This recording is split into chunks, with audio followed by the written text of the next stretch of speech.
So you're going to Tokyo in June. I hope you're getting excited for your trip.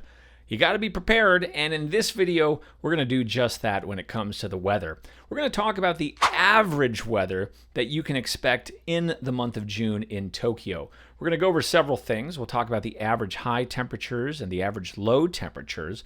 We'll also talk about the number of days they see on average of rain in the month. And then we'll also talk about some of the alerts or threats that you can expect in the month of June in Tokyo.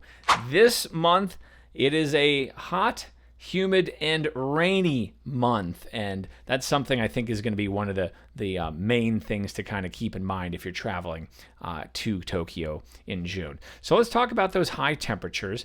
The average high in June ranges from the mid 70s to the low 80s. This is in Fahrenheit. The low temperatures, those range from the 60s, mid 60s to the upper 60s. And I mentioned it was a pretty rainy month. We're talking 11 to 13 days of rain on average. So about half the month is filled with rain, and there's obviously some months that could bring more than that. You can get 20 days of rain or something like that.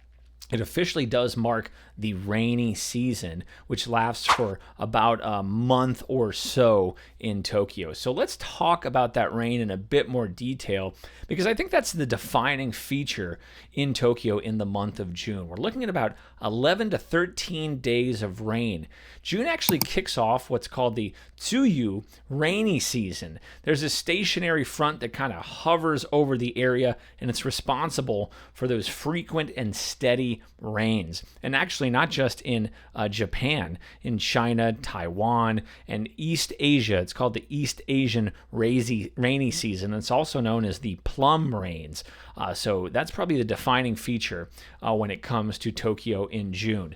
So those rainy days, they're kind of a hallmark of the month of June, and also high humidity. So those high temperatures, those weren't too crazy in the mid 70s to low 80s, but the high humidity, you're definitely going to feel that.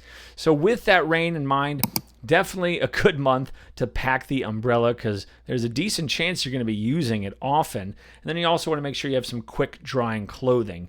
Thunderstorms possible, but we'll talk more about that in July. There can be some flooding in this rainy season that happens in June and July in Tokyo, so that's something to keep in mind as well.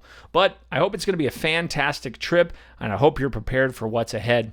If you want to see more videos on what weather to expect in Tokyo, be sure to click on the next one. We'll talk about what happens in July. And in fact, I'm going to be posting videos from all sorts of different cities detailing exactly what you can expect in each month. Safe travels. I hope you have a great time in Tokyo.